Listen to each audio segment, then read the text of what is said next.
Thank you, ladies and gentlemen. The first frame, Stuart Bingham to break. Here we go. Stuart Bingham against Neil Robertson for the World Grand Prix Snooker title.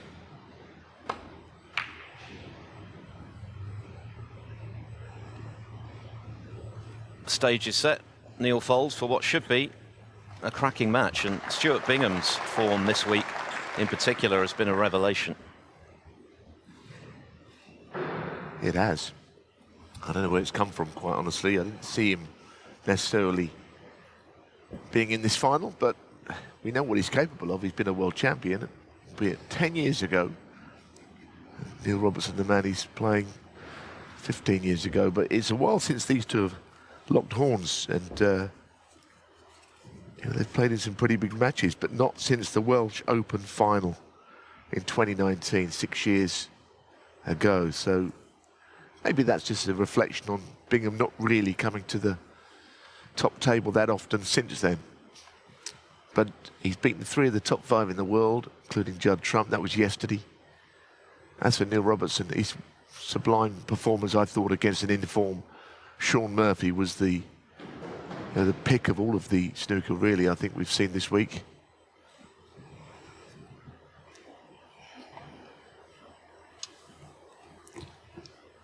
Yes, I think his last 2 matches in particular, beating Zhao Guodong from 3-1 behind, winning 4 in a row, and then beating Shaun Murphy from 2 down with 3 to play, was Robertson back at his very best. He won the English Open this season, his first ranking title for 2.5 years, having fallen out of the top 16. But just the way he's performed under extreme pressure when it's mattered most this week, reminiscent of the very best of Robertson. But he's immediately got a headache here after a good break-off from Bingham.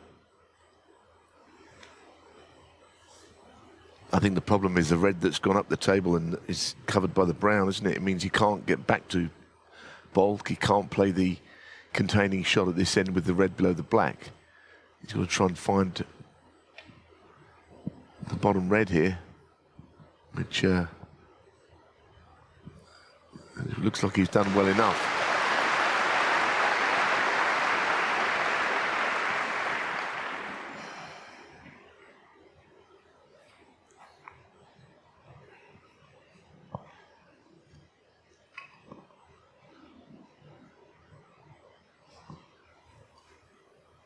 Stuart Bingham lost in the World Grand Prix final back in 2016, which was the first time this event was a ranking event. He lost a thriller to Shaun Murphy, 10-9 in Llandudno. This is the 7th different venue for this tournament, and the first ranking snooker in Hong Kong for 36 years. What a run it's been, though. Mark Williams, 4-2. Wu Yize from 2-0 behind. Wu having made 2 centuries, 4-2. Very close. Well, he's a very attacking player, Bingham, isn't he? Even there, you know, it would have been easy just to push that red down the table, but to try and pot it. I think he's got this far by being bold when, you know, the time had to come. He got a little bit nervy at 5-1 to 5-3 yesterday against Judd Trump, but he found a way of getting over the line, despite, as he's already, you know, explained, that his cue action's been very in and out, very sort of quick on some shots and slow on others.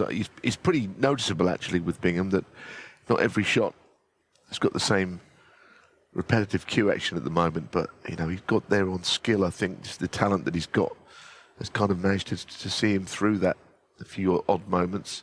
As for Robertson, you know what he's like when he's playing well. It becomes almost impossible to beat, and I think that's the problem Bingham has got. He's got to get into the match with him early here. That's a handy fluke, which some members of the audience loved.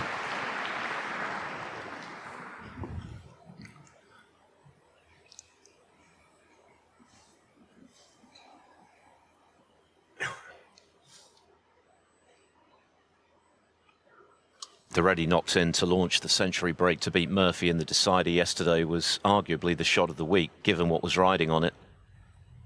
And had he missed, he was giving Murphy that same chance. feels like the old confidence has been returning to Robertson's game during the course of this tournament. Robertson won. He's also now using a titanium ferrule, which he feels has given him more control. He's playing shots, he says, that he hasn't been able to for years, so he's feeling very upbeat about his game.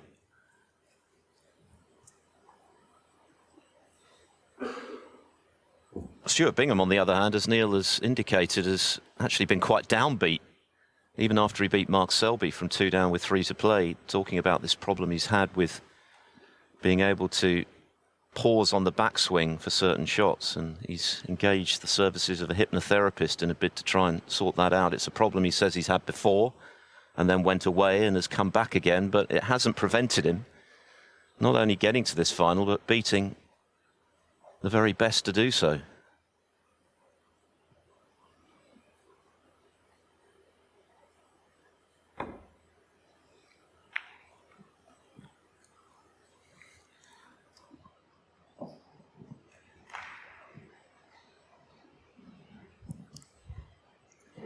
Well, that was a mistake, and it's given Robertson an early in here. He played a good shot in behind that yellow, covering all the reds, and despite how spread out across the table they were.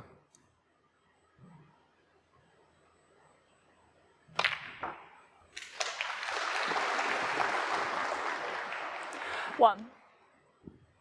Well, he's not perfectly on the pink, but it offers a lot if it goes in with 2 reds close to opposite middles.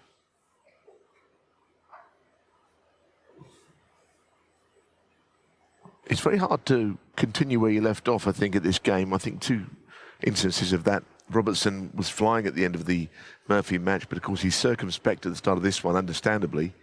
But more notably, Judd Trump was sensational against Hossein Vafai, and he didn't play to within 21 points of that, I don't think, against Stuart Bingham, who put him under more pressure, of course.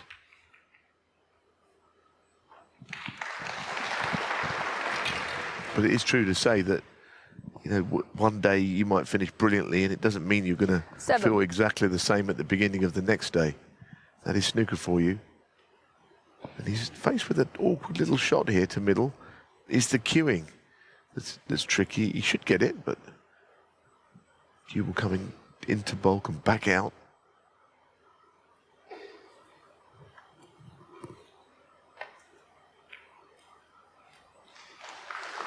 Eight. So it is a good chance, I have to say, that he has worked himself into a good opportunity to start this match. Be very interested to see if he can follow up his previous performances this week, because he has been playing well again. He is expected to win this final by a lot of people, but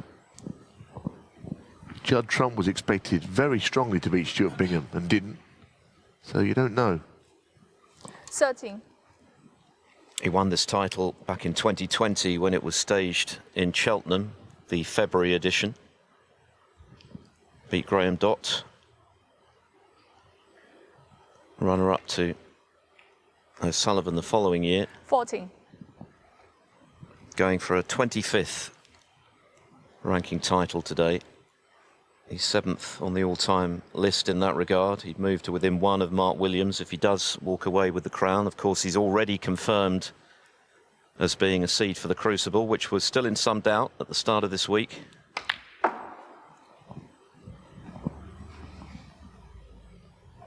He's also up to 4th place on the one-year ranking list, and 18. he'll move up a further spot if he wins, so clearly he's going to be in both the Players and Tour Championships to follow this tournament before the big one at the Crucible.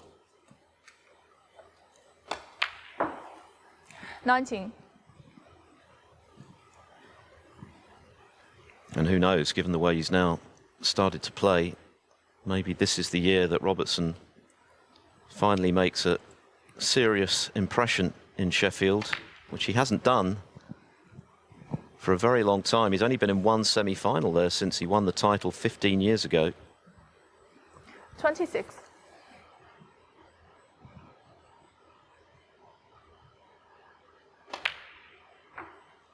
27. It's true, isn't it? I mean, I've fancied so many times Neil Robertson would be champion again, or at least figure at the, the last couple of days for the final, but it's just not quite happened for him. Don't know why. Sometimes he goes into it having had a great season and seems to run out of steam like so many others do, and other times he just never quite settles in. And of course he didn't even make it to the Crucible last year, which must have horrified him actually, not qualifying when he was the most dangerous of the qualifiers probably ever, in that he wasn't in the 16. 32. Lost to Jamie Jones and didn't even make it to the 17 days.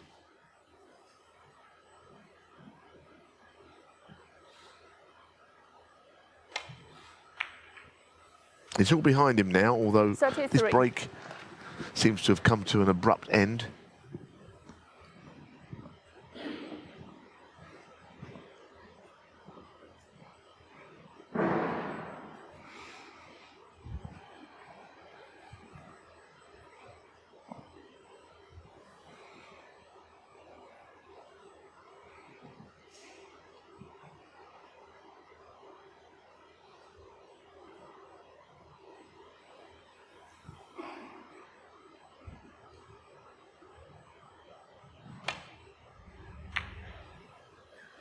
Neil Robertson, 33.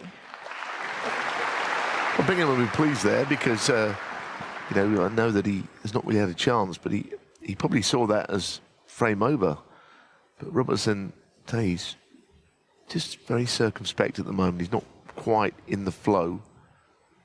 But what he has done is stop Bingham at any point from having a chance at this stage. Stewart is a very experienced campaigner who spends quite long periods out of form, but when he's back, he's back. Notably, World Championship semi-finalist. Beat O'Sullivan on the way last year. Of course, if he were to win this match, he's likely to be one of the seeded players again.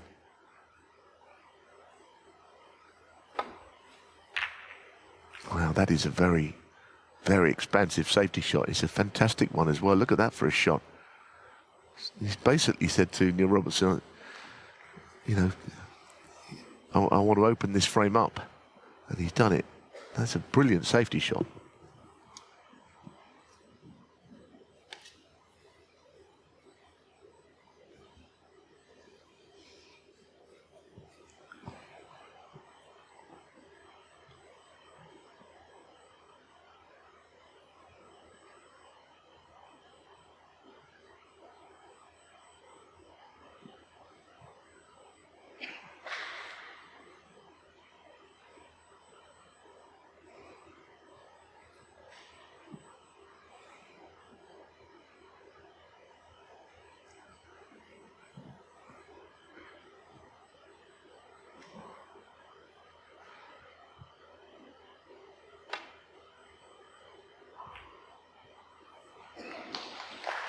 That's a good shot. That is a very good shot from Neil Robertson, cushion first. That's clever, actually. I mean, he could have played very thin contact on the way up, but he definitely played to miss it on the way up and just clip it as he did. So very, very good.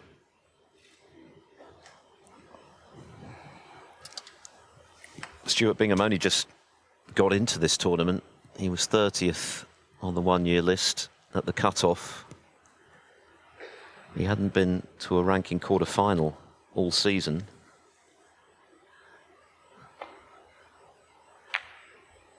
He's just overcut that one, and that could be expensive.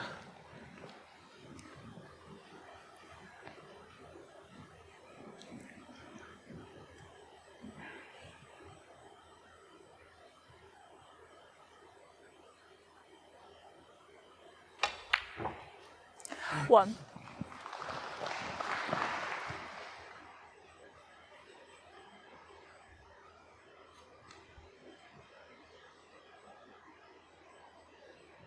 Just slightly awkward queuing is the only thing you feel could stop him here.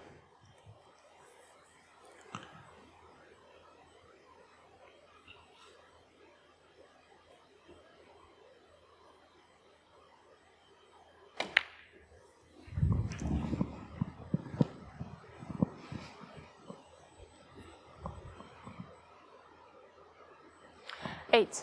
Ivy Zhu just watching that last shot very closely to ensure that there was no foul or infringement where he was queuing over a ball. And of course, he didn't do anything. If you're not that familiar with snooker, even if your shirt or anything was to touch any ball on the table, but even if the ball didn't actually move, because it would be a 9. foul.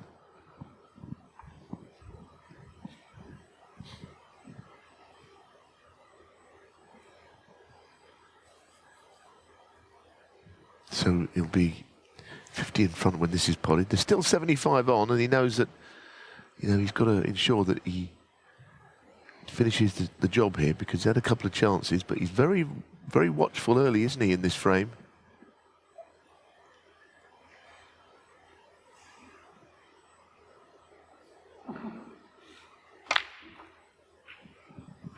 Yeah, I don't know quite how he thought that was going to work out. He's got a choice of red still. There's certainly one red that goes. 16.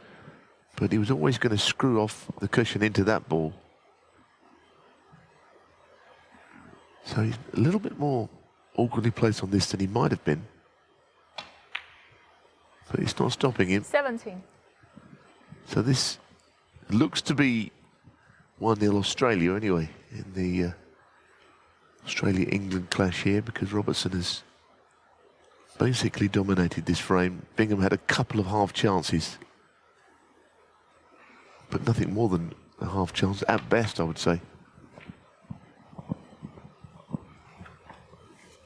Yes, it looked as though Bingham had played a very challenging, 22. attacking safety shot, but Robertson responded with a very good shot of his own. Bingham took on the long 23. red, failed to get it, and this is the result. Robertson with this frame ball black.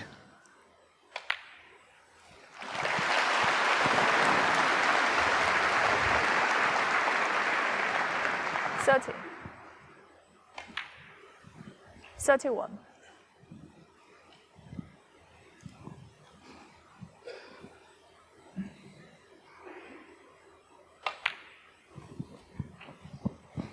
Of course, Robertson has tasted success in Hong Kong before. In 2022, 38. he won a big invitational, 39. beating Ronnie O'Sullivan in the final. That was the first snooker staged here since the pandemic.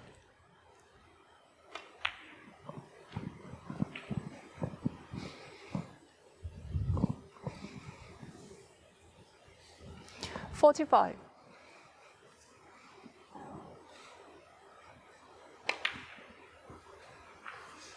Yes, I mean, there has, as you 46. say, been snooker here. People have, it's almost as if they're saying that it's never been snooker here since that 89 event that Mike Haller beat Dino Kane in, but there has been quite a bit of snooker over the years played here. Long since that. And even 53. more recently, but as far as full ranking events, none since then. Probably too long. 54. But here we are playing again at a venue that's always been, well, not so much a venue because it's a new venue, but in a country that's always loved snooker. Good crowds and some good players. You know, there was good players from Hong Kong before Marco Fu came along. Frankie Chan was decent. There's been good players. So there's been a following in the game. Yes, 60. Marco was involved in an exhibition match this week here against the whirlwind Jimmy White. 62. And made that maximum break the last time we had an invitational event here to beat John Higgins in the 65. semi-final before O'Sullivan beat him in the final. But Neil Robertson has dominated this opening frame. He's taken these nicely 69. after Bingham missed from long range.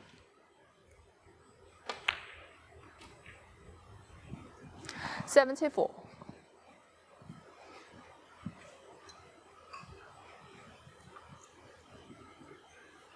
No one's thirstier for centuries than Neil Robertson. Of course, there aren't 80. enough points to make one in this frame.